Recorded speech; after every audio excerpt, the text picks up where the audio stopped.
화려한 조명이 꺼진 평양의 깊은 밤, 모든 주민이 잠든 시간. 이불 속에서 숨죽여 춤을 추던 한 소녀가 있었습니다. 그녀는 평양 연극영화대학의 유망주이자 미래의 공훈 배우였습니다. 하지만 그녀에게 배달된 은밀한 초대장은 기회가 아닌 덫이었습니다. 남조선 제작진을 가장한 보위부의 잔혹한 함정 수사였기 때문입니다. 그녀는 자신의 재능이 처형의 증거가 되는 순간을 마주해야 했습니다. 과연 그녀는 어떻게 그 죽음의 오디션장을 빠져나올 수 있었을까요? 시베리아의 설원과 몽골의 사막을 넘어 무대에 서기까지 그 처절하고도 아름다운 1만 킬로미터의 여정을 추적합니다. 지금부터 그 이야기를 시작하겠습니다. 목숨 걸고 자유를 찾아온 탈북민을 구독과 좋아요로 응원해주세요. 당신의 응원이 또 다른 기록의 시작이 됩니다. 평양의 겨울밤은 유난히도 길게 느껴지는 시간이었지요. 대동강 쪽에서 몰아치는 바람이 기숙사 창문을 두드릴 때마다 낡은 창틀이 덜컹거리며 신음하는 소리를 냈고 그 소리 사이로 제 숨소리까지 또렷하게 들리는 듯했어요. 당시 21살의 저는 평양 연극영화대학 기숙사 3층 가장 구석 침대에 몸을 숨기고 두꺼운 솜니불을 머리끝까지 끌어올리고 있었습니다. 세상에서 가장 작은 무대이자 가장 위험한 무대가 바로 그 이불 안에 펼쳐지고 있었거든요. 복도 끝에서 사감 선생님의 구두 굽소리가 일정한 간격으로 다가왔다가 다시 멀어져 갈 때까지 저는 눈도 감지 못한 채 숨을 죽이고 기다리곤 했습니다. 불시에 문고리가 덜컥 돌아가는 소리가 들리면 가슴이 먼저 내려앉았지요. 그 검은 그림자가 저의 비밀을 들추어내는 순간 배우가 되기 위해 쌓아 올리던 모든 꿈은 한순간에 정치범 수용소의 먼지로 사라질 것을 너무도 잘 알고 있었기 때문이었어요. 그래서 사감의 발소리가 계단을 내려가는 방향으로 완전히 사라진 뒤에야 저는 천천히 손을 내밀어 베개 밑에 숨겨둔 작은 노트테를 더듬었습니다. 손바닥 안에 들어오는 그 작은 기계가 제게는 전혀 다른 세상으로 통하는 비밀 통로였어요. 화면이 켜지는 순간 이불 안 좁은 공간은 희미한 빛으로 물들었고 그 빛이 제 얼굴을 비출 때마다 저는 스스로가 다른 사람이 된 것 같은 기분에 사로잡혔지요. 남조선 아이돌들의 공연 영상이 조악한 화질로 재생되고 있었습니다. 화면 속 무대는 제가 교과서에서 보던 혁명 가극의 단정한 무대와는 전혀 달랐어요. 그들의 몸짓은 교열된 구호가 아니라 자유롭게 터져나오는 숨 같은 것이었고 웃음과 눈빛에서는 수령에 대한 충성이 아니라 오로지 관객을 향한 순수한 열망이 느껴졌습니다. 저는 이불을 최대한 머리 쪽으로 끌어당기고 다리를 살짝 굽힌 채 그 동작을 따라하기 시작했어요. 좁은 공간이라 팔을 크게 뻗을 수는 없었지만 어깨의 리듬, 허리의 흐름, 발끝의 박자는 충분히 제 몸 안으로 들어올 수 있었거든요. 음악은 이어폰을 통해서만 제 귀에 들리고 있었지만 제 몸은 이미 거대한 무대 위의 조명을 받고 있는 것처럼 반응하고 있었습니다. 기숙사 창문 너머에는 검은 평양의 밤이 펼쳐져 있었지만 제 이불 속에서는 서울의 번쩍이는 무대 조명이 켜져 있는 것처럼 느껴졌어요. 그 순간만큼은 저는 공훈 배우를 꿈꾸는 충성스러운 학생이 아니라 이름석 자만으로 객석을 가득 메우는 주인공이 되고 싶었지요. 그러나 그 모든 환희는 늘 날카로운 공포와 함께 있었습니다. 백구 상무 단속반이 기숙사에 들이닥쳤다는 소문은 언제나 학생들 사이를 떠돌았거든요. 단지 남조선 노래 몇 곡을 흥얼거렸다는 이유만으로도 자취를 감춘 선배들의 이야기는 저를 끊임없이 떠올라게 했습니다. 제 아버지가 당의 과장으로 근무하는 사람이라고 해서 그 손이 우리 집만 비켜갈 리 없다는 것도 알고 있었어요. 그래서 몸을 움직이는 와중에도 저는 늘 복도 소리에 귀를 기울이고 있었습니다. 누군가 계단을 뛰어오르는 소리가 들리는 것 같으면 심장이 얼어붙는 듯했고 이불 밖에서 사각거리는 작은 기척만 나도 저는 본능적으로 기계를 끄고 눈을 감아버리곤 했지요. 그럼에도 매일 밤 같은 행동을 반복하는 제 자신을 보면서 저는 어느 순간 한 가지 사실을 인정하지 않을 수 없었어요. 저는 이미 이 체제가 요구하는 순종적인 예술학도가 아니었습니다. 지도교수에게서 배운 혁명 가극의 연기와 표정은 제게 더 이상 설렘을 주지 못했거든요. 수령을 향한 충성을 강조하는 대사들은 입 밖으로 꺼내는 순간 속이 메말라가는 느낌만 남겼어요. 반면 이불 속에서 남조선 아이돌의 한 동작이라도 정확히 따라하면 그날 하루를 버티느라 굳어 있었던 근육과 마음이 조금씩 풀어지는 것을 느꼈습니다.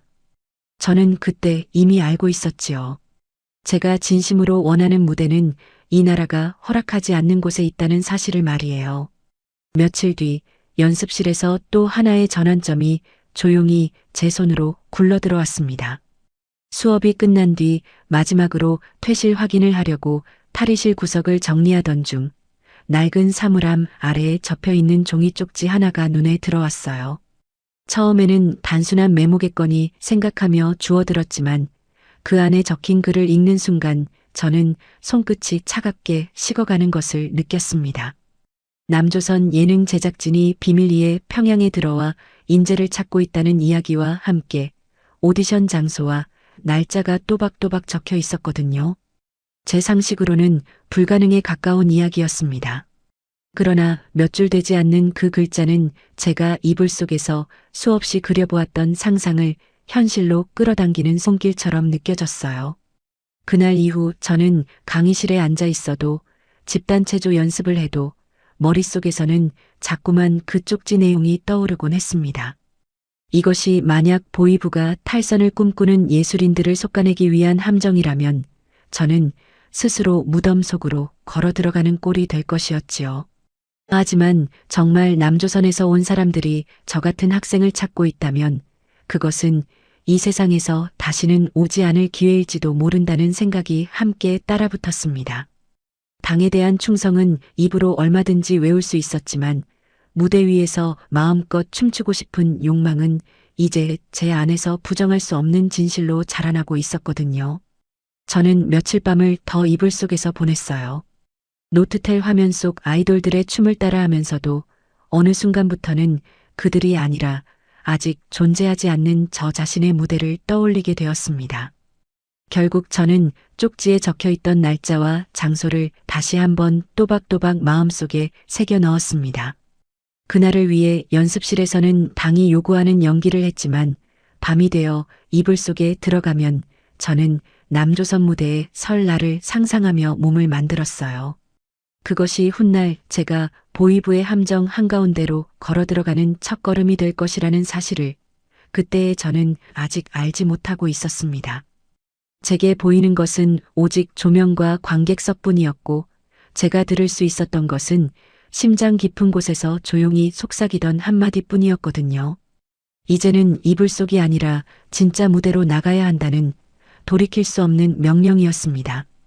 약속된 그날 아침은 묘하게도 평양치고는 맑은 하늘이었습니다. 학교를 빠지고 나서는 길이 이렇게나 떨릴 줄은 몰랐지요. 쪽지에 적힌 주소를 따라 시내 외곽으로 향하는 동안 제 가슴은 마치 무대에 오르기 직전의 배우처럼 두근거리고 있었어요. 평양 외곽의 폐공장 지대는 을씨년스러웠지만 저에게는 꿈으로 가는 관문처럼 보였습니다. 13호라고 희미하게 적힌 창고 앞에 섰을 때 그 숫자가 불길하다는 생각은 들지 않았어요. 오히려 제 인생을 바꿀 행운의 숫자가 될 것만 같았거든요. 철문을 밀고 들어서자 곰팡이 냄새와 차가운 공기가 얼굴을 때렸습니다. 어둠에 익숙해진 눈으로 주변을 둘러보니 낡은 책상과 의자 몇 개, 그리고 삼각대 위에 올려진 커다란 카메라가 보였지요. 그 뒤편에서 한 남자가 일어나 저를 맞았습니다. 검은 잠바를 입은 그는 모자를 벗으며 인사를 건넸는데 그 순간 제 귀에 들린 것은 평생 꿈꿔왔던 그 억양이었어요. 부드럽고 세련된 서울 말씨가 그 삭막한 창고를 가득 메우는 순간 제 의심은 눈 녹듯 사라져버렸습니다. 자신을 김 PD라고 소개한 그는 시간이 없다며 바로 실력을 보여달라고 했습니다. 저는 떨리는 손으로 겉옷을 벗어두고 카메라 앞에 섰어요. 붉은 녹화 불빛이 들어오자 제 온몸에 전기가 흐르는 듯한 짜릿함을 느꼈습니다. 드디어 제가 그토록 원하던 순간이 온 것이었지요. 음악도 없고 조명도 없었지만 제 머릿속에서는 이미 화려한 무대가 펼쳐지고 있었습니다. 첫 동작을 시작하자 이불 속에서 수백 번 연습했던 모든 것이 자연스럽게 흘러나왔어요. 발끝으로 거친 시멘트 바닥을 차며 몸을 돌릴 때마다 먼지가 피어올랐지만 그것조차 무대 효과처럼 느껴졌습니다. 팔을 뻗고 허리를 꺾으며 저는 그동안 억눌러왔던 모든 열정을 쏟아냈지요. 수령님을 향한 충성의 미소가 아니라 진짜 기쁨에 찬 웃음을 지으며 카메라를 바라보았습니다. 그 순간만큼은 저는 평양의 대학생이 아니라 서울 무대 위의 주인공이었어요. 춤을 추는 동안 김 PD의 표정이 미묘하게 변하는 것을 저는 알아차리지 못했습니다. 예술가를 발굴하려는 제작자의 눈빛이 아니라 사냥감을 노리는 포식자의 시선으로 바뀌고 있다는 것을 말이에요. 마지막 동작을 마치고 거친 숨을 몰아쉬며 멈춰 섰을 때 창고 안에는 제 심장 소리만이 울려 퍼졌습니다. 땀에 젖은 머리카락이 볼에 달라붙고 다리는 후들거렸지만 성취감이 온몸을 감쌌지요. 드디어 해냈다는 기쁨으로 가슴이 벅차올랐거든요. 김 PD는 천천히 박수를 치며 자리에서 일어났습니다. 정말 훌륭하다는 그의 칭찬은 꿀보다 달콤했어요. 하지만 그가 던진 다음 질문들은 조금씩 이상했습니다. 이런 춤을 어디서 배웠는지, 남조선 방송을 얼마나 자주 보는지, 이런 취미를 가진 친구들이 또 있는지 물었거든요. 저는 합격하고 싶다는 마음에 솔직하게 대답했습니다. 제가 뱉어내는 모든 말이 저 자신을 옥죄는 자백서가 되고 있다는 사실도 모른 채 말이에요. 그는 만족스러운 듯 고개를 끄덕이며 가방에서 서류를 꺼냈습니다. 계약서라며 서명만 하면 곧바로 서울행 절차를 밟아주겠다고 약속했지요. 저는 떨리는 손으로 펜을 쥐고 제 이름을 적어 내려갔습니다. 드디어 꿈이 현실이 되는 순간이라고 믿었거든요. 하지만 제가 펜을 내려놓는 순간 그의 얼굴에서 친절한 미소가 사라졌어요. 그는 제가 작성한 서류를 챙겨 넣으며 차가운 목소리로 말했습니다. 춤 실력은 아깝지만 사상이 완전히 썩었다고, 그리고 그 말은 더 이상 서울 억양이 아니라 소름 끼치도록 정확한 평양 사투리였습니다. 그제야 저는 깨달았어요. 제 앞에 카메라는 저를 스타로 만들어줄 도구가 아니라 반동분자를 색출하기 위한 보이부의 증거 수집 장비였다는 것을 말이지요. 창고 뒤편 어둠 속에서 또 다른 남자들이 모습을 드러냈습니다. 그들의 차가운 눈빛과 경직된 표정은 너무나 익숙했어요. 보이부 요원들이었거든요. 저는 그 순간 무릎이 꺾이는 것을 느꼈습니다. 13호실이라는 숫자의 진짜 의미를 깨달았을 때 제 발밑바닥이 끝없이 무너져 내리는 듯한 절망감이 밀려왔지요. 하지만 예상과 달리 즉시 수갑이 채워지지는 않았어요. 대신 요원 중 한 명이 제 앞에 앉으며 낮은 목소리로 제안을 했습니다. 저를 당장 체포할 수도 있지만 다른 선택지도 있다는 것이었지요. 만약 제가 협조한다면 처벌을 면할 뿐 아니라 정말로 남쪽으로 보내줄 수도 있다고 했습니다. 탈북 브로커 조직의 미끼로 들어가 그들의 정체를 밝혀내는 임무를 맡기겠다는 제안이었어요. 저는 혼란스러웠습니다. 몇 분 전까지만 해도 체포될 줄 알았는데 갑자기 선택권이 주어진 것이었거든요. 요원은 제게 시간을 주지 않았어요. 지금 당장 결정하라고 압박했고 거부하면 가족까지 조사 대상이 될 것이라고 암시했습니다. 결국 저는 고개를 끄덕였지요. 그 순간 저는 알지 못했습니다. 제가 선택한 것이 탈출이 아니라 더 깊은 함정 속으로 걸어 들어가는 길이라는 사실을 말이에요. 며칠 뒤 저는 어머니의 유품인 금반지를 팔아 탈북 자금을 마련했습니다. 보이부가 소개해준 브로커를 만나 가짜 탈북 계획에 참여하게 되었지요. 하지만 그 모든 것이 진짜였는지 가짜였는지는 훗날에야 알게 될 일이었습니다. 제가 확실히 아는 것은 단 하나뿐이었어요. 13호 창고에서 춘 그 춤이 제 인생을 완전히 바꿔놓았다는 사실 말입니다. 보이부 건물에서 나온 그날 이후 저는 완전히 다른 사람이 된 것 같았어요. 겉으로는 평범한 대학생 일상을 이어갔지만 속으로는 매 순간이 긴장의 연속이었거든요. 며칠에 한 번씩 연락이 와서 작은 다방이나 공원 벤치에서 만나곤 했습니다. 그들은 저를 길들이듯 조금씩 계획을 알려주었지요. 제가 해야 할 역할은 진짜 탈북자인 척하며 브로커 조직에 접근해 내부 정보를 빼내는 것이었어요. 우리 동무라고 불러달라던 중년 남자는 담배 연기를 내뿜으며 말했습니다. 이 임무만 성공하면 정말로 남쪽으로 보내주겠다고, 새로운 신분과 함께 예술가로 활동할 기회도 주겠다고 약속했지요. 그 말이 거짓일 가능성이 높다는 것을 머리로는 알고 있었지만 가슴 한구석에서는 혹시나 하는 기대를 버릴 수 없었습니다. 절망적인 상황에서는 지푸라기라도 잡고 싶은 법이니까요. 탈북 자금을 마련하라는 지시가 떨어졌을 때 저는 망설일 수밖에 없었어요. 보이부에서 주는 돈만으로는 브로커들이 의심할 것이라며 개인 재산도 함께 내놓아야 진짜처럼 보일 거라고 했거든요. 결국 저는 어머니의 유일한 유품인 금반지를 꺼내 들었습니다. 손가락에서 빼내는 순간 눈물이 핑 돌았지만 꾹 참았어요. 어머니께서 결혼할 때 끼라고 남겨주신 그 반지가 이런 식으로 사라지게 될 줄은 꿈에도 몰랐거든요. 암시장에서 반지를 팔 때의 기분은 정말 착잡했습니다. 금을 사고 파는 남자는 반지를 손전등에 비춰보더니 터무니없이 낮은 가격을 제시했지요. 흥정할 기운도 없이 그 돈을 받아든 저는 어머니께 죄송하다는 말을 속으로만 되뇌었어요. 하지만 그 순간에도 한 가지 희망은 있었습니다. 이 모든 것이 끝나면 정말로 자유로운 무대에 설 수 있을지도 모른다는 기대 말이에요. 며칠 뒤 드디어 브로커를 만나는 날이 왔습니다. 약속 장소는 평양 외곽의 허름한 여관이었어요. 어둠이 내린 뒤 그곳에 도착하자 2명의 남자가 기다리고 있었습니다. 그들은 저를 위아래로 훑어보며 왜 탈북하려 하는지 물었지요. 저는 준비해온 대답을 했어요. 예술의 자유를 찾고 싶다고, 진짜 무대에서 춤추고 싶다고 말했습니다. 그 말만큼은 진심이었거든요. 브로커들은 처음에는 의심스러운 눈치였지만 제가 준비한 돈을 보더니 태도가 바뀌었어요.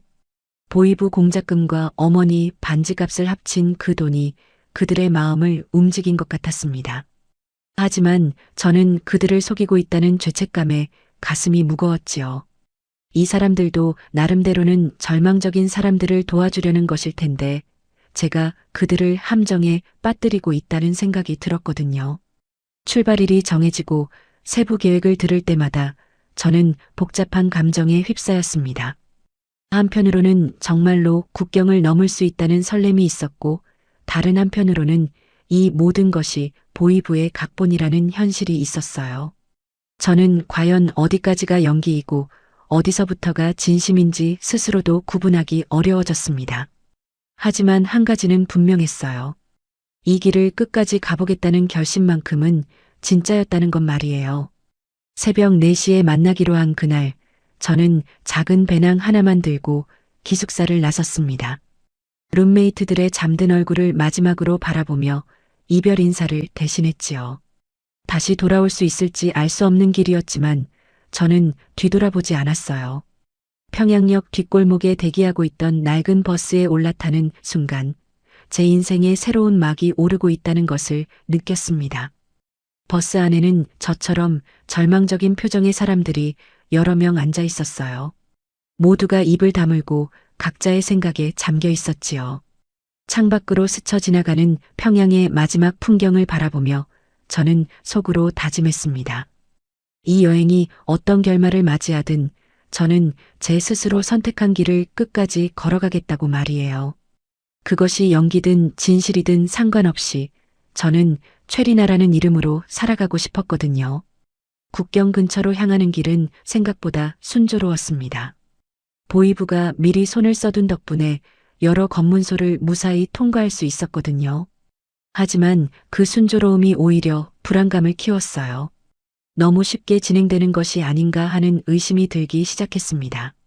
버스 뒤편에 앉은 사복 차림의 남자가 계속 저를 지켜보고 있다는 것도 느꼈지요. 그의 시선이 따갑게 느껴질 때마다 등골이 서늘해졌어요. 마지막 검문소에 도착했을 때 분위기가 확연히 달라졌습니다. 군인들의 표정이 더욱 경직되어 있었고 차량 검사도 훨씬 철저했거든요. 버스가 멈춰서자 사복 남자가 갑자기 일어나 제 옆으로 다가왔어요. 그리고는 낮은 목소리로 말했습니다. 이제 연극을 끝낼 시간이야. 그 순간 제 온몸에 소름이 돋았지요. 드디어 정체를 드러내는 순간이 온 것이었어요. 그는 비웃듯 웃으며 제가 13호 창고에서 보여준 춤 이야기를 꺼냈습니다. 남조선 노래를 부를 때의 제 눈빛이 얼마나 반동적이었는지 그 모든 것이 저를 올가맬 증거가 되었다고 조롱했지요. 저는 그제야 깨달았어요. 처음부터 끝까지 모든 것이 그들의 각본 안에 있었다는 사실을 말이에요. 제가 꿈이라고 믿었던 모든 것들이 사실은 제 무덤을 파는 삽질이었던 거예요. 요원이 허리춤에서 권총을 꺼내는 순간 저는 본능적으로 몸을 움츠렸습니다. 죽음의 공포가 밀려왔지만 동시에 분노도 치밀어 올랐어요. 이렇게 허무하게 끝날 수는 없다는 생각이 들었거든요.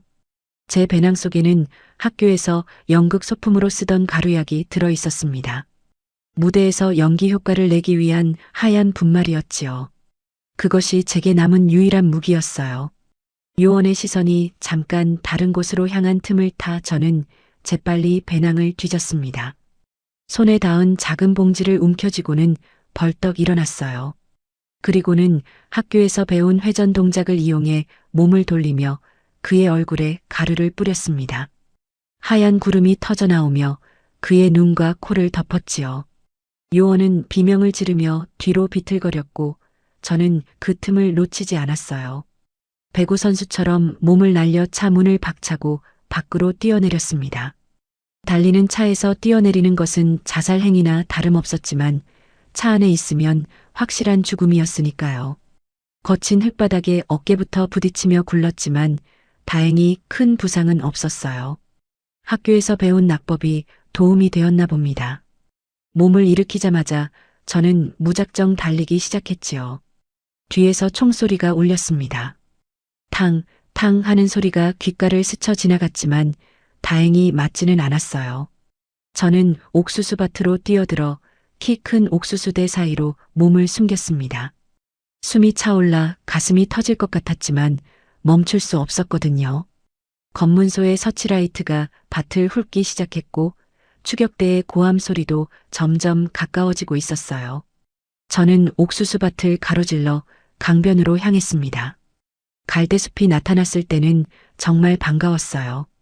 그 속에 몸을 숨기고 나서야 조금 숨을 돌릴 수 있었거든요.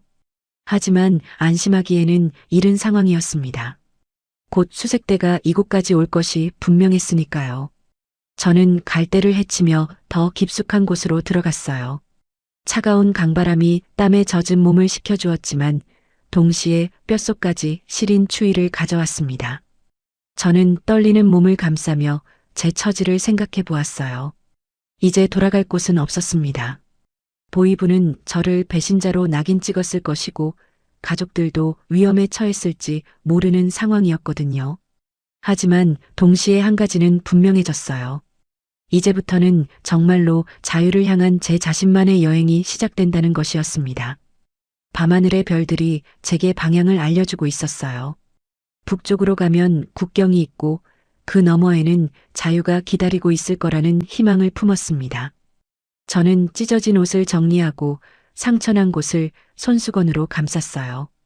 이제부터는 대본 없는 진짜 연기가 시작되는 것이었습니다.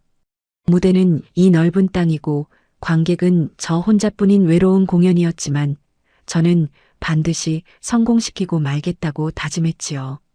동이 트기 시작할 무렵 저는 작은 농촌 마을 외곽에 도착해 있었습니다. 온밤을 걸어 다리는 후들거렸고 옷은 진흙투성이가 되어 있었어요. 거울 없이도 제가 어떤 모습인지 충분히 상상할 수 있었지요. 하지만 이 비참한 몰골이 오히려 저를 구원해 줄 수도 있다는 생각이 들었습니다. 이제 저에게 필요한 것은 완벽한 변신이었거든요. 마을로 들어서기 전 길가에 버려진 넝마들을 발견했어요. 누군가 태우려다가 만헌 옷가지들이었습니다. 저는 그것들을 주워 제 옷 위에 덧입었지요.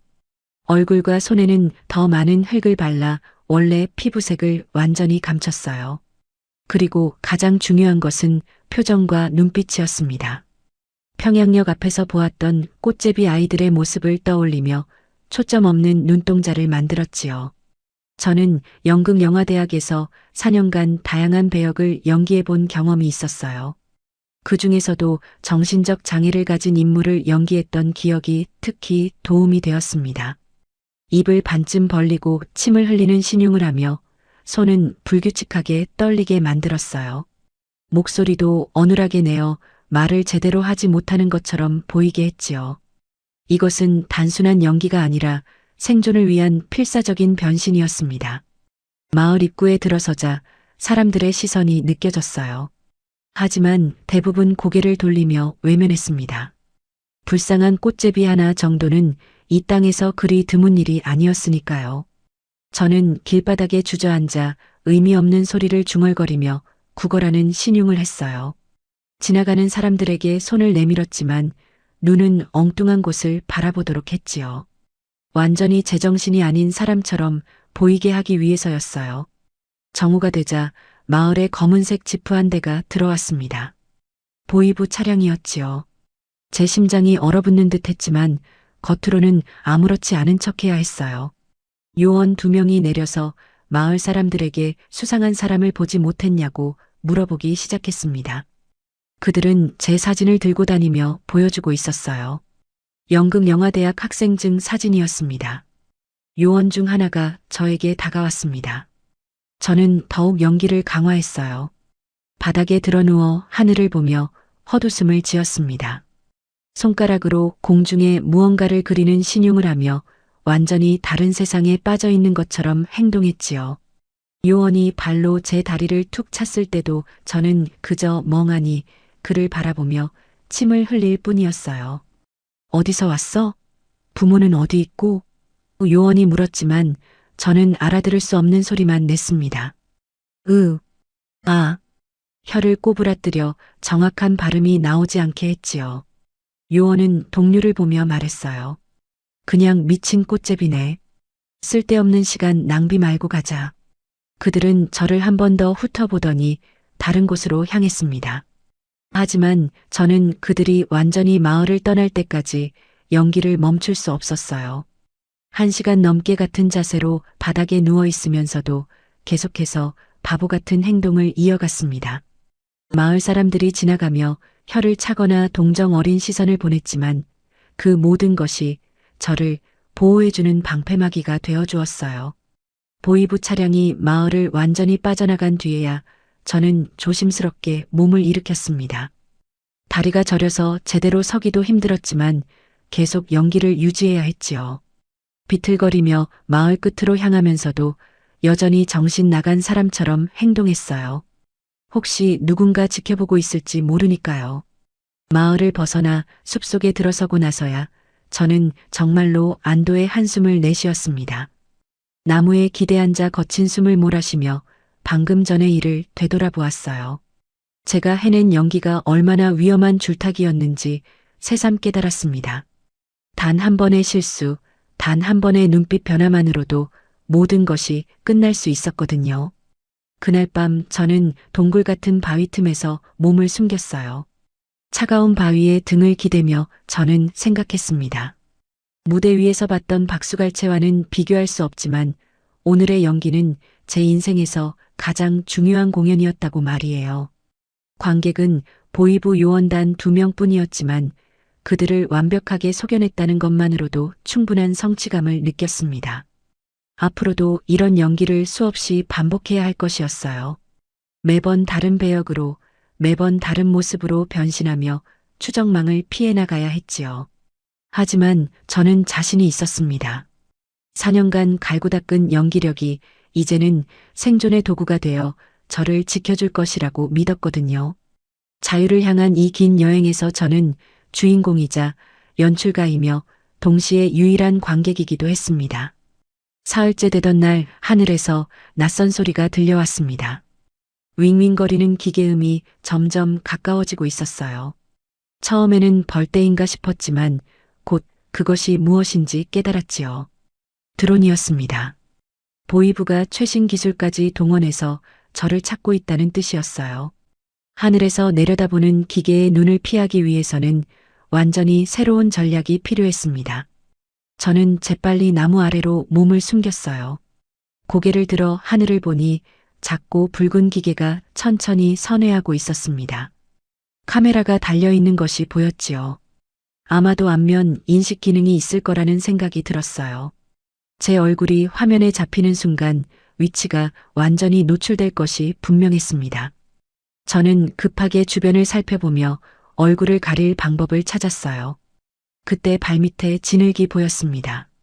며칠 전 내린 비 때문에 땅이 질퍽하게 젖어 있었지요. 저는 주저없이 진흙을 움켜쥐고 얼굴에 바르기 시작했어요. 차갑고 끈적한 흙이 이마부터 턱까지 두껍게 덮였습니다. 머리카락에도 진흙을 묻혀 완전히 다른 사람처럼 보이게 만들었지요. 거울이 없어도 제가 어떤 모습인지 상상할 수 있었어요. 괴물 같았을 겁니다. 드론이 점점 가까이 다가왔어요. 저는 땅에 납작 엎드려 숨을 죽였습니다. 프로펠러 소리가 귀를 찢을 듯 가까웠지만 꼼짝할 수 없었어요. 카메라가 천천히 회전하며 아래를 스캔하는 소리가 들렸습니다. 제 심장이 터질 듯 뛰었지만 그 소리조차 들킬까봐 가슴을 꽉 눌렀지요.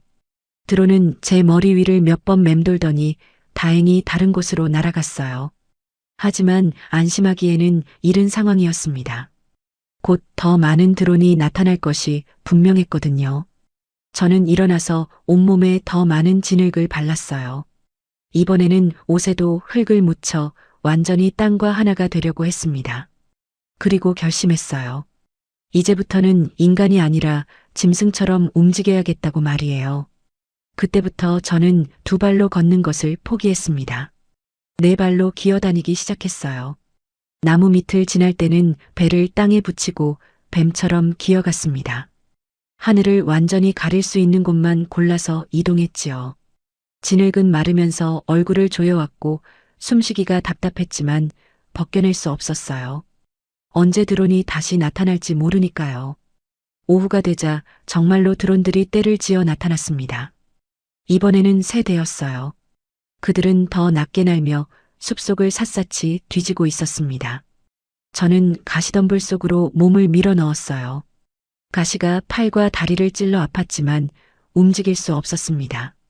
드론 중 하나가 바로 제 머리 위에서 멈춰 섰거든요. 카메라가 확대되는 소리가 들렸습니다. 기계가 저를 의심하고 있는 것 같았어요. 저는 눈을 꼭 감고 기도했습니다. 제발 그냥 흙덩어리로 보이기를, 아무것도 아닌 것으로 인식되기를 간절히 바랐지요. 시간이 영원처럼 느껴졌지만 결국 드론은 다른 곳으로 날아갔어요. 저는 그제야 숨을 내쉬며 온몸이 땀으로 흠뻑 젖어 있다는 것을 깨달았습니다. 해가 지기 시작하자 드론들의 활동이 줄어들었어요. 배터리가 떨어진 것 같았습니다. 저는 조금씩 움직이기 시작했지만 여전히 기어가는 자세를 유지했어요. 두 발로 서는 것은 너무 위험했거든요. 밤이 되어서야 작은 개울을 발견할 수 있었습니다. 거기서 얼굴에 진흙을 조금 씻어냈지요. 물에 비친 제 모습은 정말 충격적이었어요. 사람이라기보다는 진흙 괴물에 가까웠습니다. 눈동자만 하얗게 빛나고 있었지요. 개울물을 마시며 저는 생각했어요. 며칠 전까지만 해도 화려한 무대를 꿈꾸던 대학생이었는데 지금은 짐승처럼 기어다니며 진흙을 뒤집어 쓰고 있다니 말이에요. 하지만 동시에 한 가지를 깨달았습니다. 이것도 일종의 연기라는 것을요. 자연과 하나가 되는 원시적인 연기였지요. 무대 위의 화려한 퍼포먼스가 아니라 생존을 위한 가장 절실한 연기였어요. 그리고 저는 그 연기를 완벽하게 해내고 있었습니다. 기계의 눈을 속이고 추정망을 빠져나가는 것 자체가 하나의 예술이었거든요. 다음 날 아침에도 드론들이 나타났지만 이제 저는 두렵지 않았어요. 진흙 위장술과 짐승 같은 움직임에 익숙해졌거든요. 저는 하늘의 붉은 감시자들을 피해 조금씩 북쪽으로 나아갔습니다. 국경까지는 아직 멀었지만 포기할 수 없었어요. 하늘에서 아무리 지켜봐도 저는 이미 그들의 시야에서 사라진 유령 같은 존재가 되어 있었으니까요. 국경에서 멀지 않은 곳에서 저는 한 브로커를 만났습니다. 그는 자신을 박 사장이라고 소개하며 중국까지 안전하게 데려다 주겠다고 약속했어요. 하지만 그의 눈빛에는 뭔가 어둡고 탐욕스러운 것이 숨어 있었습니다. 제 직감이 경고하고 있었지만 다른 선택의 여지가 없었어요. 혼자서는 국경을 넘기 어려운 상황이었거든요. 그가 안내한 곳은 단둥 근처의 허름한 여관이었습니다. 여기서 하룻밤 쉬고 내일 새벽에 강을 건너자고 했지만 뭔가 이상했어요. 방 안에는 다른 여성들의 흔적이 남아 있었고 벽에는 수상한 전화번호들이 적혀 있었거든요. 저는 불안한 마음을 감추며 잠자리에 들었지만 실제로는 한잠도 잘 수 없었어요. 한밤중에 문이 조용히 열리는 소리가 들렸습니다. 박 사장이 술에 취한 채 들어오고 있었어요. 그의 뒤로는 낯선 남자들이 더 따라왔습니다. 저는 재빨리 잠든 척하며 상황을 지켜보았지요. 그들이 나누는 대화를 들으니 소름이 끼쳤어요. 저를 중국의 성매매 업소에 팔아넘기려는 계획이었던 거예요. 이 애는 깨끗해 보이니까 비싸게 팔릴 거야. 평양 출신이라니까 더 좋고. 박 사장의 말에 다른 남자들이 비웃으며 맞장구 쳤어요. 저는 온몸에 소름이 돋았지만 계속 잠든 척을 유지해야 했습니다. 그들이 제가 깨어 있다는 것을 알면 즉시 위험해질 테니까요. 남자들이 저에게 다가오기 시작했을 때 저는 더 이상 기다릴 수 없다고 판단했어요. 갑자기 벌떡 일어나며 화장실에 가야 해요라고 말했습니다. 박 사장은 의심스러운 눈빛으로 저를 바라보더니 한 명을 따라 보내겠다고 했지요. 저는 괜찮다며 혼자 갔다 오겠다고 했지만 그는 허락하지 않았어요. 화장실로 가는 길에 저는 주변을 살펴보며 탈출 경로를 찾았습니다. 창문이 하나 있었지만 2층이라 뛰어내리기에는 위험해 보였어요. 하지만 다른 방법이 없었습니다. 화장실에서 나오는 척하며 갑자기 방향을 틀어 부엌으로 뛰어들었지요. 거기서 깨진 소주병을 발견했어요. 박 사장이 저를 쫓아와 팔을 붙잡으며 소리쳤습니다. 어디 가려고 해? 얌전히 있어. 하지만 저는 이미 각오를 단단히 굳힌 상태였어요. 학교에서 액션 연기를 배울 때 연습했던 동작들이 머릿속에 떠올랐습니다. 저는 깨진 병목을 움켜쥐고 그의 허벅지를 향해 찔렀어요. 아! 박 사장이 비명을 지르며 뒤로 물러섰습니다. 피가 흘러나오는 상처를 보며 저도 놀랐지만 멈출 수 없었어요. 다른 남자들이 달려오는 소리가 들렸거든요. 저는 창문으로 달려가 망설임 없이 뛰어내렸습니다. 2층 높이였지만 살기 위해서는 어쩔 수 없었어요. 바닥에 떨어지면서 발목에 심한 통증이 왔지만 일어서서 달렸습니다. 뒤에서 고함 소리가 들렸지만 돌아보지 않았어요. 어둠 속으로 골목길로 아무도 찾을 수 없는 곳으로 도망쳤습니다. 발목이 아파 절뚝거렸지만 멈출 수 없었거든요. 새벽이 되어서야 강변 갈대숲에서 몸을 숨길 수 있었어요. 발목은 퉁퉁 부어올랐고 온몸이 상처투성이었지만 살아있다는 것만으로도 감사했습니다. 저는 차가운 강물에 발을 담그며 통증을 달랬지요. 그리고 생각했어요. 자유를 찾는 길에는 정말 많은 함정이 도사리고 있다는 것을 말이에요. 하지만 포기할 수는 없었습니다. 박 사장 같은 인간들에게 굴복한다면 제가 지금까지 걸어온 길이 모두 무의미해질 테니까요. 저는 부은 발목을 억지로 움직이며 다시 일어섰어요. 강 건너편에는 중국 땅이 보였고 그곳에는 진짜 자유가 있을 거라고 믿었습니다. 아직 갈 길이 멀었지만 저는 포기하지 않을 거예요. 제 힘으로 진짜 무대에 서는 그날까지 계속 걸어갈 것이었거든요. 동남아시아 경로가 막혔다는 소식을 들었을 때 저는 절망감에 빠질 뻔했어요. 하지만 한 조선족 할머니가 다른 길을 알려주었습니다. 북쪽으로 가서 시베리아를 거쳐 유럽으로 가는 방법이었지요. 미친 소리야. 그 추위에 어떻게 살아남겠어라고 생각했지만 다른 선택이 없었어요. 남쪽 길이 막힌 이상 북쪽으로라도 가야 했거든요. 목재를 실어 나르는 화물 열차에 몸을 숨기는 것은 생각보다 어려웠습니다. 거대한 나무더미 사이로 몸을 끼워 넣어야 했거든요. 통나무들이 저를 짓눌러 숨쉬기도 힘들었지만 발각되지 않기 위해서는 어쩔 수 없었어요. 열차가 출발하자 차가운 바람이 틈새로 들어와 온몸을 얼렸습니다. 시베리아의 추위는 상상을 초월했어요. 영하 40도의 혹독한 추위 속에서 저는 나무 더미에 몸을 파묻고 버텨야 했습니다. 숨을 쉴 때마다 입에서 나오는 김이 얼어붙어 얼굴에 달라붙었지요. 손가락과 발가락은 감각이 없어졌고 온몸이 얼음덩어리가 되는 것 같았어요. 하지만 잠들면 얼어 죽을 것이라는 공포 때문에 계속 깨어 있어야 했습니다. 추위와 싸우기 위해 저는 남한 아이돌의 노래 가사를 마음속으로 되뇌었어요. 그 따뜻한 멜로디와 희망적인 가사들이 제 마음을 조금이나마 따뜻하게 해주었거든요. 꿈을 잃지 마, 포기하지 마라는 가사를 수백 번 반복하며 의식을 잃지 않으려 애썼습니다. 그 노래가 없었다면 저는 정말 얼어 죽었을지도 몰라요. 며칠째 아무것도 먹지 못한 상태였어요. 배고픔과 추위가 동시에 몰려오니 정신이 몽롱해졌습니다. 환각까지 보이기 시작했지요. 따뜻한 평양의 기숙사, 어머니가 끓여주시던 따뜻한 국물, 무대 위에 화려한 조명들이 번갈아 나타났어요. 하지만 현실로 돌아오면 차가운 나무와 얼음뿐이었습니다. 열차가 한 역에서 잠시 멈췄을 때 저는 기회를 놓치지 않았어요. 몰래 내려서 역 주변에서 음식을 구해야 했거든요. 다리에 힘이 없어 비틀거렸지만 쓰레기통을 뒤져 얼어붙은 빵 조각을 찾았습니다. 돌처럼 딱딱했지만 입에 넣고 녹여서 삼켰지요. 그것만으로도 살아있다는 느낌이 들었어요. 다시 열차에 올라탔을 때 한 러시아 철도 직원이 저를 발견했어요. 그는 깜짝 놀라며 뭔가 소리쳤지만 저는 알아들을 수 없었습니다. 다행히 그는 경찰을 부르지 않고 그냥 못 본 척 해주었어요. 아마도 불쌍하게 생각했나 봅니다. 심지어 작은 빵 한 조각을 던져주고 갔지요. 시베리아 횡단철도를 타고 가면서 저는 창밖 풍경에 압도되었어요. 끝없이 펼쳐진 설원과 침엽수림, 그리고 가끔 보이는 작은 마을들이 마치 다른 행성 같았습니다.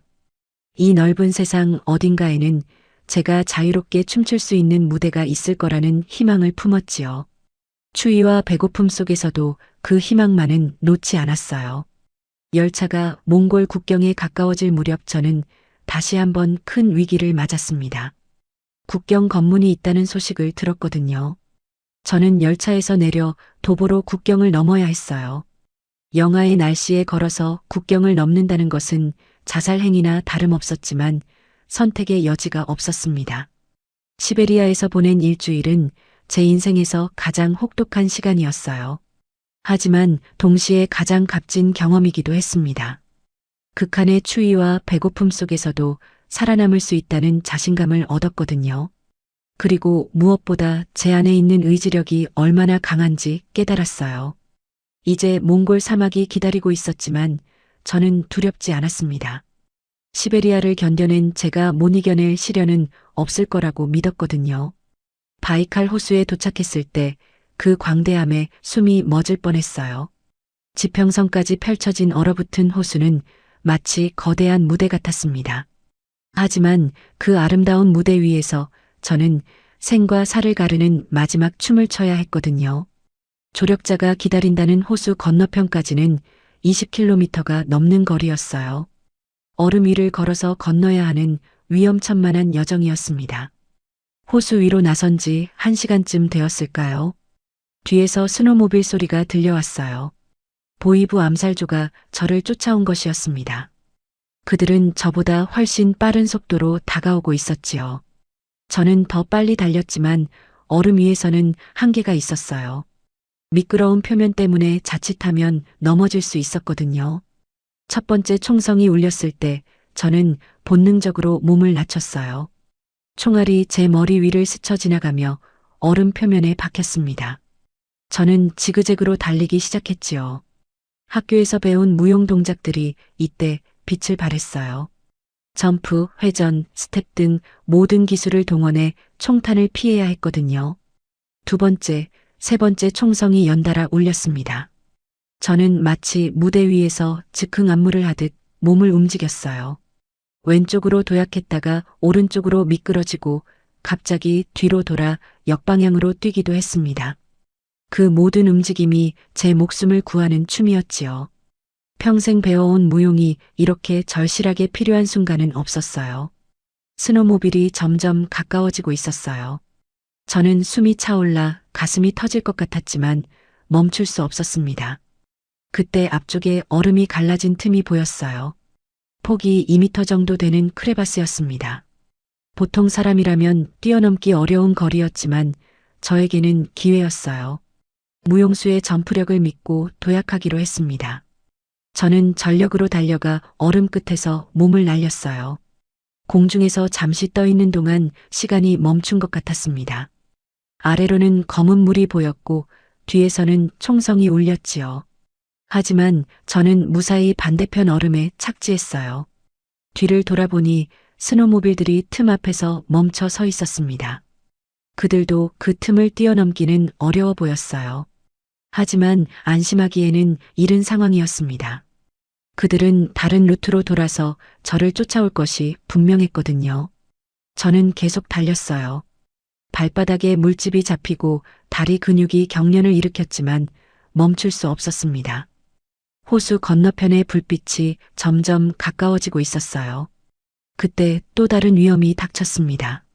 제가 서 있던 얼음이 삐걱거리기 시작한 거예요. 얇은 얼음 위에 올라선 것 같았습니다. 한 발 잘못 디디면 차가운 물속으로 빠질 수 있는 상황이었지요. 저는 몸무게를 최대한 분산시키며 조심스럽게 움직였어요. 마치 얼음 위에서 발레를 추는 것처럼 가볍고 우아하게 걸었습니다. 뒤에서 다시 스노모빌 소리가 들려왔어요. 그들이 다른 길을 찾아 쫓아온 것 같았습니다. 하지만 이제 저는 거의 호수 끝에 다다르고 있었어요. 조력자가 기다린다는 지점까지 불과 몇백 미터 남지 않았습니다. 저는 마지막 힘을 짜내어 전력 질주했지요.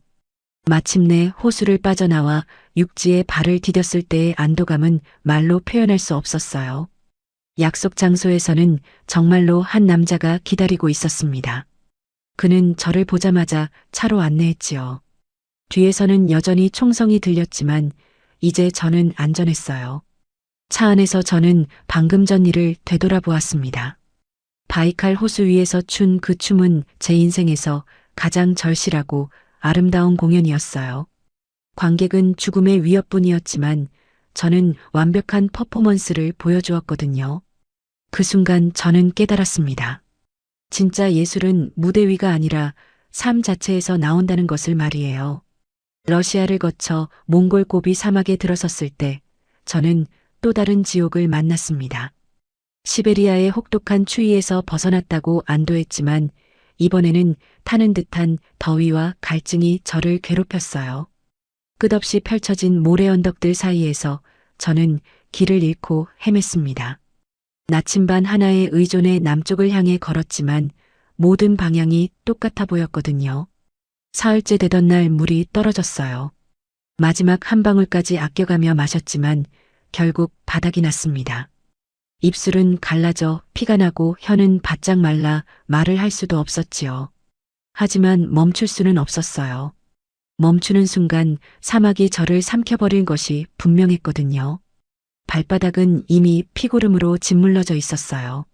신발이 다 떨어져서 맨발로 뜨거운 모래를 걸어야 했습니다. 상처가 아물기도 전에 계속 걸어야 하니 발가락은 토슈즈를 신은 것처럼 굳어버렸지요.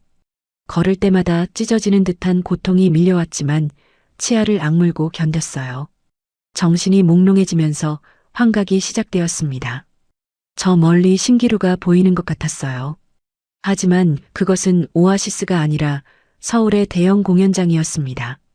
화려한 무대 조명이 반짝이고 수만 명의 관객이 박수를 치고 있었지요. 저는 그 환상을 향해 비틀거리며 걸어갔지만 가까이 갈수록 신기루는 사라져버렸어요. 의식을 잃지 않기 위해 저는 허벅지를 손톱으로 꼬집고 또 꼬집었습니다.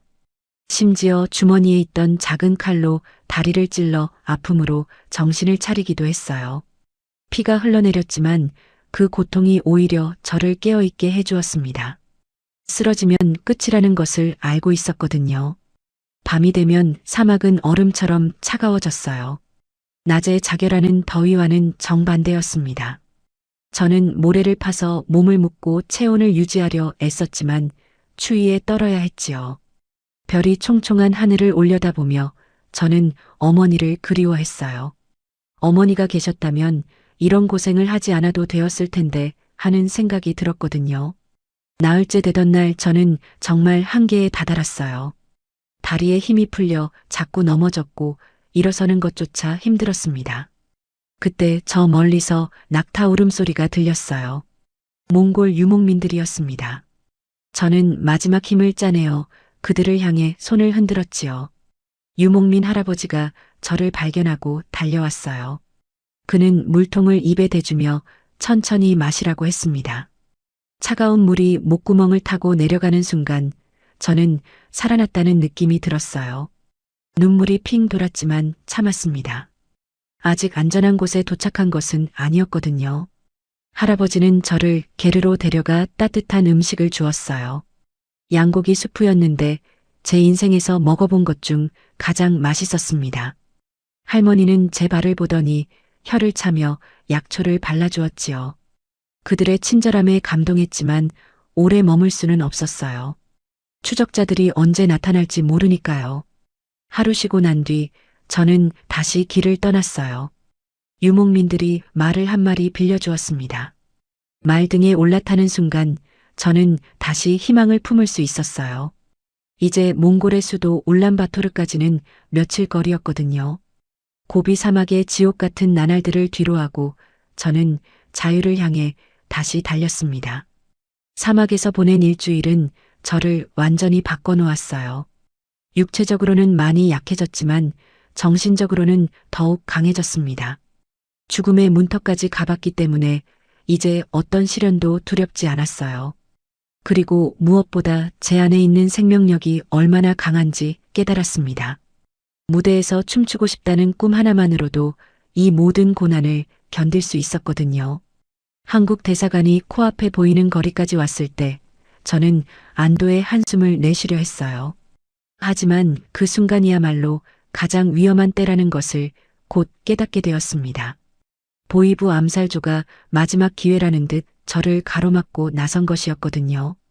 그들은 제가 대사관에 도착하기 전에 반드시 제거해야 할 목표물이었던 거예요. 골목 어귀에서 갑자기 나타난 두 명의 남자를 보는 순간 저는 온몸이 얼어붙었습니다. 그들의 차가운 눈빛과 손에 든 권총이 모든 것을 말해주고 있었어요. 이제 겨우 200m만 더 가면 자유였는데 그 마지막 순간에 이런 일이 벌어지다니 너무 억울했습니다. 하지만 여기서 포기할 수는 없었어요. 최리나, 이제 끝이야. 순순히 따라와. 그중 한 명이 낮은 목소리로 말했습니다. 하지만 저는 고개를 저었어요. 아니에요. 제 이름은 최리나가 맞지만 저는 이제 다른 사람이에요. 자유로운 사람이에요. 제 목소리에는 더 이상 두려움이 없었습니다. 여기까지 온 것만으로도 이미 승리였거든요. 요원이 총을 겨누며 다가왔을 때 저는 배낭을 뒤졌어요. 몽골에서 유목민이 준 비상용 신호탄이 들어 있었습니다. 원래는 길을 잃었을 때 쓰라고 준 것이었지만 지금 상황에서는 최후의 무기가 될 수 있었어요. 저는 그것을 꺼내 들고 요원을 노려보았습니다. 그런 걸로 뭘 하겠다고? 요원이 비웃으며 말했지만 저는 이미 방아쇠를 당기고 있었어요. 빨간 불꽃이 터져나오며 그의 얼굴을 덮었습니다. 그는 비명을 지르며 뒤로 넘어졌고 다른 요원이 총을 쏘려 했지만 저는 이미 달리고 있었어요. 신호탄의 붉은 빛이 밤하늘을 밝히는 순간 저는 광기 어린 웃음을 터뜨렸습니다. 그 웃음에는 지난 몇 달간의 모든 고통과 절망, 그리고 마침내 자유를 쟁취하게 된다는 환희가 담겨 있었어요. 저는 마치 무대 위의 주인공처럼 당당하게 대사관을 향해 뛰었습니다. 대사관 정문까지는 이제 50m도 남지 않았어요. 경비병들이 소동을 듣고 나와 있었고 한국 국기가 바람에 펄럭이고 있었습니다. 그 태극기를 보는 순간 저는 눈물이 핑 돌았어요. 드디어 해낸 것이었습니다. 몇천 킬로미터를 걸어서 마침내 자유의 문턱에 도착한 것이었거든요. 뒤에서 추격하는 발소리가 들렸지만 저는 돌아보지 않았어요. 오직 앞만 보고 달렸습니다. 대사관 경비병이 저를 향해 손을 내밀었고 저는 그 손을 붙잡았어요. 그 순간 제 몸은 한국 땅에 있는 것이나 다름없었습니다. 더 이상 북한의 손이 닿을 수 없는 곳에 온 것이었지요. 도와주세요. 저는 북한에서 온 탈북자예요. 저는 숨이 차서 제대로 말하기도 힘들었지만 간신히 상황을 설명했어요. 경비병들은 저를 안전한 곳으로 안내했고 의료진이 달려와 응급처치를 해주었습니다. 그제야 저는 정말로 살아남았다는 것을 실감할 수 있었어요. 대사관 안에서 뒤를 돌아보니 보위부 요원들이 문 밖에서 이를 갈며 서 있었습니다. 하지만 그들은 더 이상 저에게 손을 댈 수 없었어요. 이곳은 한국 땅이었고 저는 이제 한국의 보호를 받는 사람이 되었거든요. 저는 그들을 향해 손을 흔들며 작별 인사를 했습니다. 이제 정말로 끝난 것이었어요. 그날 밤 대사관 침실에서 저는 처음으로 편안한 잠을 잘 수 있었어요. 몇 달 만에 따뜻한 침대와 깨끗한 이불이었습니다. 꿈속에서 저는 화려한 무대 위에 서 있었어요. 수많은 관객들이 박수를 치고 있었고 저는 그 박수 소리에 맞춰 춤을 추고 있었습니다. 이제 그 꿈이 현실이 될 수 있을 거라는 희망을 품으며 저는 깊은 잠에 빠져들었어요. 인천공항에 도착한 순간부터 저는 또 다른 세계에 발을 들여놓았다는 것을 느꼈습니다. 공항의 화려한 불빛과 사람들의 자유로운 모습이 꿈만 같았어요. 하지만 자유를 만끽할 시간은 없었습니다. 곧바로 국정원으로 이송되어 신원 확인과 조사 과정을 거쳐야 했거든요. 그곳은 제가 상상했던 남한의 첫 인상과는 전혀 달랐어요. 취조실은 차갑고 삭막했습니다. 형광등 불빛 아래 철제 테이블과 의자만 덩그러니 놓여 있었지요. 수사관들은 저를 의심스러운 눈으로 바라보며 끊임없이 질문을 퍼부었어요. 정말 탈북자가 맞나? 북한에서 보낸 스파이 아닌가?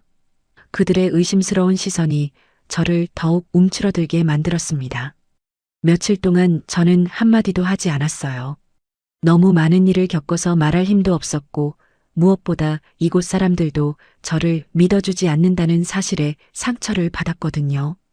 북한에서도 여기서도 저는 의심받는 존재일 뿐이었어요. 그렇다면 차라리 침묵하는 것이 나을 것 같았습니다. 하지만 취조실 벽에 걸린 거울을 보는 순간 저는 다른 생각이 들었어요. 거울 속의 제 모습은 초라하고 지쳐 보였지만 동시에 살아있다는 증거이기도 했습니다. 저는 천천히 일어나 거울 앞에 섰지요. 그리고 조심스럽게 몸을 움직이기 시작했어요. 춤이었습니다. 처음에는 간단한 스텝부터 시작했어요. 북한에서 이불 속에서 몰래 연습했던 그 동작들이 하나씩 되살아났습니다. 수사관들이 웅성거리는 소리가 들렸지만 저는 신경 쓰지 않았어요. 이것이 제가 누구인지 보여주는 가장 확실한 방법이라고 생각했거든요. 점점 동작이 커지고 복잡해졌어요. 제가 북한에서 외웠던 남한 아이돌의 안무를 하나씩 재현하기 시작했습니다. 소녀시대의 지, 원더걸스의 노바디, 카라의 미스터까지 제가 알고 있는 모든 춤을 춰보였지요. 취조실이라는 좁은 공간이 제게는 무대가 되었어요. 수사관들의 표정이 놀라움으로 바뀌는 것을 거울로 볼 수 있었어요. 북한 스파이가 이런 춤을 완벽하게 출 수는 없다는 것을 그들도 알았을 겁니다. 저는 계속해서 춤을 췄어요. 몸이 기억하고 있는 모든 안무를 쏟아냈습니다. 그것이 제 정체성을 증명하는 유일한 방법이었거든요. 1시간 넘게 춤을 춘 뒤 저는 지쳐서 바닥에 주저앉았어요. 하지만 마음은 후련했습니다. 드디어 제가 누구인지, 왜 여기까지 왔는지 보여줄 수 있었거든요. 수사관 중 한 명이 들어와서 물을 건네주며 말했어요. 정말 대단하네요. 이제 믿겠어요.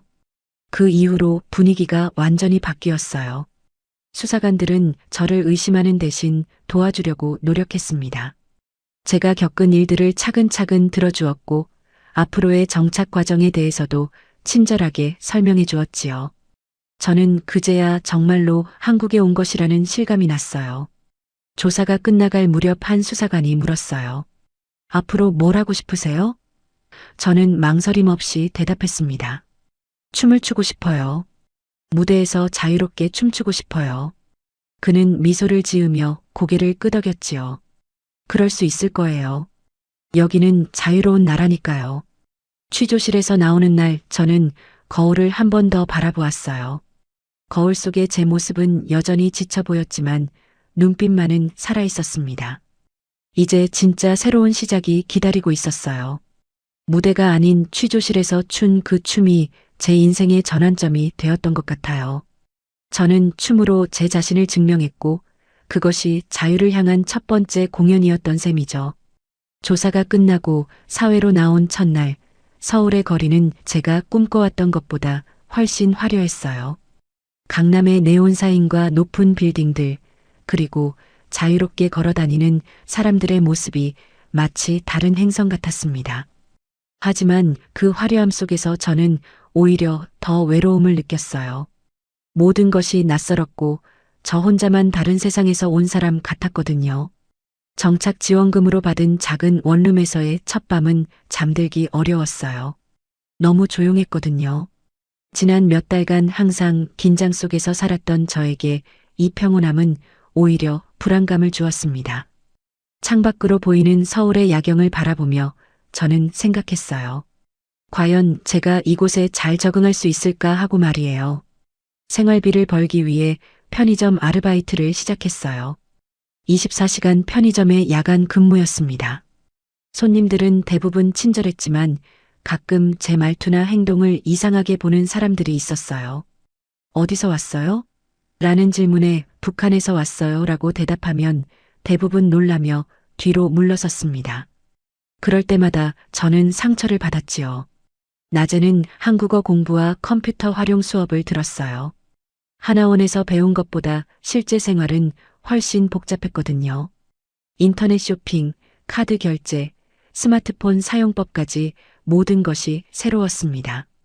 다른 탈북자들과 함께 수업을 들었지만 저는 여전히 혼자인 것 같았어요. 제 꿈이 너무 비현실적으로 보였거든요. 어느 날 밤 편의점에서 일하던 중 한 손님이 제게 말을 걸었어요. 혹시 춤출 줄 아세요? 그는 작은 댄스 스튜디오를 운영하는 사람이었습니다. 제가 무심코 음악에 맞춰 몸을 흔드는 모습을 봤다고 했지요. 저는 주저하며 조금 할 줄 안다고 대답했어요. 그는 시간이 되면 스튜디오에 와보라고 명함을 주고 갔어요. 저는 그 명함을 며칠 동안 바라보며 고민했습니다. 과연 제가 다시 춤을 출 수 있을까, 사람들이 저를 받아줄까 하는 두려움이 있었거든요. 하지만 결국 용기를 내어 스튜디오를 찾아갔어요. 작은 지하 스튜디오였지만 거울과 음향 시설이 갖춰져 있었어요. 몇 명의 사람들이 연습하고 있었는데 모두 저보다 어려 보였습니다. 저는 구석에 서서 그들의 춤을 바라보았지요. 자유롭고 생동감 넘치는 움직임이었어요. 제가 북한에서 꿈꿔왔던 바로 그런 춤이었습니다. 스튜디오 사장이 저를 소개시켜 주었지만 다들 어색해했어요. 북한에서 왔다는 말에 신기해하면서도 어떻게 대해야 할지 모르겠다는 표정이었습니다. 저는 그들과 어울리기 위해 노력했지만 쉽지 않았어요. 문화적 차이가 생각보다 컸거든요. 그래도 저는 포기하지 않았어요. 매일 밤 편의점 일을 마치고 새벽에 혼자 공원에서 연습했습니다. 가로등 불빛 아래서 춤을 추는 것이 제 유일한 위안이었어요. 지나가는 사람들이 이상하게 쳐다보기도 했지만 신경 쓰지 않았습니다. 춤출 때만큼은 제가 진짜 저 자신이 될 수 있었거든요. 몇 달이 지나면서 조금씩 적응해 갔어요. 편의점 손님들도 저를 알아보고 인사해주는 사람들이 생겼고 스튜디오에서도 몇몇 사람들과 친해질 수 있었습니다. 하지만 여전히 완전히 녹아들지는 못한 것 같았어요. 저는 항상 쇼윈도 밖에서 안을 들여다보는 사람 같았거든요. 그래도 포기하지 않았어요. 언젠가는 제가 꿈꿔왔던 무대에 설 수 있을 거라는 희망을 품고 있었습니다. 매일 밤 공원에서의 연습이 언젠가는 빛을 발할 날이 올 거라고 믿었어요. 자유는 주어지는 것이 아니라 스스로 만들어가는 것이라는 걸 깨달았거든요. 어느 날 밤 평소처럼 공원에서 혼자 연습하고 있는데 한 젊은 남자가 다가왔어요. 그는 자신을 유튜버라고 소개하며 제 춤을 촬영해도 되겠냐고 물었습니다. 처음에는 거절하려 했지만 그의 진심 어린 부탁에 마음이 움직였어요. 탈북자의 꿈에 대한 다큐멘터리를 만들고 있다는 그의 말에 용기를 내어 허락했습니다. 촬영은 생각보다 자연스럽게 진행되었어요. 저는 평소처럼 음악에 맞춰 춤을 췄고 그는 조용히 카메라를 돌렸습니다. 탈북 과정에서 생긴 팔과 다리의 흉터들을 가리지 않고 그대로 드러냈어요. 그 흉터들이 제 이야기의 일부라고 생각했거든요. 부끄러워할 것이 아니라 자랑스러워해야 할 증거라고 여겼습니다. 영상이 업로드된 지 며칠 후 놀라운 일이 일어났어요. 조회수가 급격히 늘어나기 시작한 것이었습니다. 댓글들도 쏟아져 들어왔지요. 대부분 응원과 격려의 메시지였어요. 감동적이다. 용기를 얻는다. 꿈을 포기하지 말라는 따뜻한 말들이 제 마음을 울렸습니다. 하지만 악성 댓글들도 있었어요. 가짜다, 쇼하는 거다, 북한으로 돌아가라는 심한 말들도 보였습니다. 처음에는 상처를 받았지만 점점 무시할 수 있게 되었어요. 저를 응원해주는 사람들이 훨씬 많다는 것을 알게 되었거든요. 영상이 화제가 되면서 여러 방송국에서 연락이 왔어요. 인터뷰 요청도 들어오고 토크쇼 출연 제안도 있었습니다. 저는 조심스럽게 몇 개의 프로그램에 출연했어요. 제 이야기를 더 많은 사람들에게 들려주고 싶었거든요. 탈북자에 대한 편견을 조금이라도 바꿀 수 있다면 의미가 있을 것 같았어요. 방송 출연 후 더 많은 관심을 받게 되었어요. SNS 팔로워도 늘어났고 길에서 알아보는 사람들도 생겼습니다. 대부분 격려해 주었지만 가끔은 부담스럽기도 했어요. 저는 그냥 춤추고 싶은 평범한 사람이었는데 갑자기 공인이 된 것 같았거든요. 그러던 중 한 엔터테인먼트 회사에서 연락이 왔어요. 정식으로 연습생이 되어보지 않겠냐는 제안이었습니다. 저는 꿈인지 현실인지 확신할 수 없었어요. 몇 년 전까지만 해도 이불 속에서 몰래 춤을 추던 제가 이제 정말로 가수가 될 수 있다는 것인가요? 회사를 방문해서 오디션을 봤어요. 제가 준비한 것은 북한에서 외웠던 그 춤들이었습니다. 소녀시대부터 최신 아이돌까지 제가 알고 있는 모든 안무를 보여줬지요. 심사위원들은 놀라워했어요. 이런 완성도는 처음 본다며 즉석에서 합격을 알려주었습니다. 연습생 생활이 시작되었어요. 하루 10시간 이상 연습하는 것은 힘들었지만 행복했습니다. 정말로 꿈꿔왔던 일을 하고 있다는 실감이 났거든요. 다른 연습생들과도 점점 친해졌어요. 처음에는 저를 신기해했지만 이제는 그냥 동료로 대해주었습니다. 몇 달 후 회사에서 저의 데뷔를 준비하기 시작했어요. 탈북 아이돌이라는 타이틀이 부담스럽기도 했지만 제 정체성을 숨기고 싶지는 않았어요. 오히려 당당하게 드러내고 싶었습니다. 제 이야기가 누군가에게 용기를 줄 수 있다면 그것만으로도 의미가 있을 테니까요. 데뷔 앨범 녹음을 할 때 저는 눈물이 났어요. 마이크 앞에서 노래를 부르고 있는 제 모습이 믿기지 않았거든요. 북한에서 목숨을 걸고 꿈꿔왔던 그 순간이 드디어 현실이 된 것이었습니다. 제목곡은 자유였어요. 제가 직접 가사를 쓴 곡이었습니다. 유튜브에 올라간 그 작은 영상 하나가 제 인생을 완전히 바꿔놓았어요. 인터넷의 힘이 얼마나 대단한지 새삼 깨달았습니다. 그리고 무엇보다 제 이야기에 공감해주고 응원해준 모든 분들께 감사했어요. 이제 정말로 꿈의 무대에 설 준비가 되었습니다. 데뷔 쇼케이스가 열리는 날, 저는 무대 뒤에서 떨리는 마음을 진정시키려 애썼어요. 수만 명의 관객이 기다리고 있다는 것을 생각하니 긴장이 되었지만 동시에 설렘도 컸습니다. 이것이야말로 제가 그토록 꿈꿔왔던 순간이었거든요. 거울을 보며 마지막 점검을 할 때 제 팔에 흉터가 보였어요. 가리려다가 그만두었습니다. 이것들이 바로 제 이야기니까요. 무대에 오르는 순간 쏟아지는 환호성에 저는 잠시 멈춰섰어요. 객석을 가득 메운 사람들, 손에 든 응원봉들, 그리고 제 이름을 외치는 목소리들이 꿈만 같았습니다. 몇 년 전 이불 속에서 몰래 춤을 추던 그 소녀가 이제 이 거대한 무대 위에 서 있다니 믿기지 않았어요. 음악이 시작되자 저는 모든 것을 잊었어요. 긴장도 두려움도 사라지고 오직 음악과 춤만이 남았습니다. 제 몸은 자연스럽게 리듬에 맞춰 움직였고 그동안 갈고 닦은 모든 기술이 쏟아져 나왔어요. 이것은 연기가 아니었습니다. 진짜 제 모습이었어요. 첫 번째 곡이 끝나고 저는 마이크를 들고 관객들에게 말했어요. 안녕하세요. 저는 최리나입니다. 북한에서 온 새로운 가수예요. 박수가 터져 나왔고 저는 계속 말을 이어갔습니다. 이 무대에 서기까지 정말 긴 여행이었어요. 하지만 여러분의 응원 덕분에 꿈을 이룰 수 있었어요. 두 번째 곡에서 저는 의도적으로 팔의 흉터를 드러냈어요. 조명이 그 상처들을 비추자 객석이 조용해졌습니다. 하지만 저는 당당했어요. 이 흉터들은 제가 자유를 찾아 걸어온 길의 증거예요. 부끄러워하지 않아요. 오히려 자랑스러워해요. 그 순간 더 큰 박수가 터져 나왔습니다. 노래를 부르며 저는 북한에 남겨둔 사람들을 생각했어요. 함께 연극영화대학에 다녔던 친구들, 아직도 이불 속에서 꿈을 키우고 있을 후배들을 말이에요. 그들도 언젠가는 이런 무대에 설 수 있기를 간절히 바랐습니다. 제 노래가 그들에게 희망을 줄 수 있다면 얼마나 좋을까요? 마지막 곡이 시작될 때 저는 눈물을 참을 수 없었어요. 기쁨의 눈물이었습니다. 제가 여기까지 올 수 있었던 것은 포기하지 않았기 때문이었어요. 시베리아의 혹독한 추위도 고비 사막에 타는 갈증도 모든 시련을 견뎌낸 것은 이 순간을 위해서였습니다. 공연이 끝나고 커튼콜을 할 때 저는 관객들을 한 명 한 명 바라보며 인사했어요. 그들의 눈에서 감동의 눈물을 볼 수 있었습니다.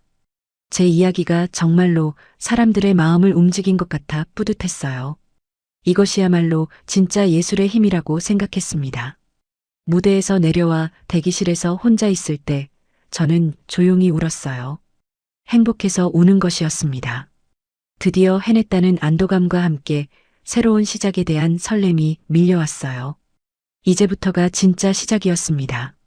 더 많은 사람들에게 희망을 주는 가수가 되고 싶었어요. 그날 밤 숙소로 돌아가는 길에 저는 하늘을 올려다보았어요. 평양에서 보던 것과 똑같은 별들이 반짝이고 있었습니다. 하지만 이제 그 별들은 자유의 별빛이었어요. 저는 그 별들에게 감사 인사를 했습니다. 여기까지 저를 이끌어준 모든 것들에게 말이에요. 앞으로도 쉽지 않은 길이 기다리고 있을 것입니다. 하지만 저는 두렵지 않아요. 이미 가장 어려운 여행을 마쳤거든요. 이제는 음악으로, 춤으로, 제 이야기로 세상과 소통할 수 있어요. 그것만으로도 충분히 행복합니다. 최리나라는 이름으로 무대에 선 그날, 저는 진정한 데뷔를 한 것이었어요.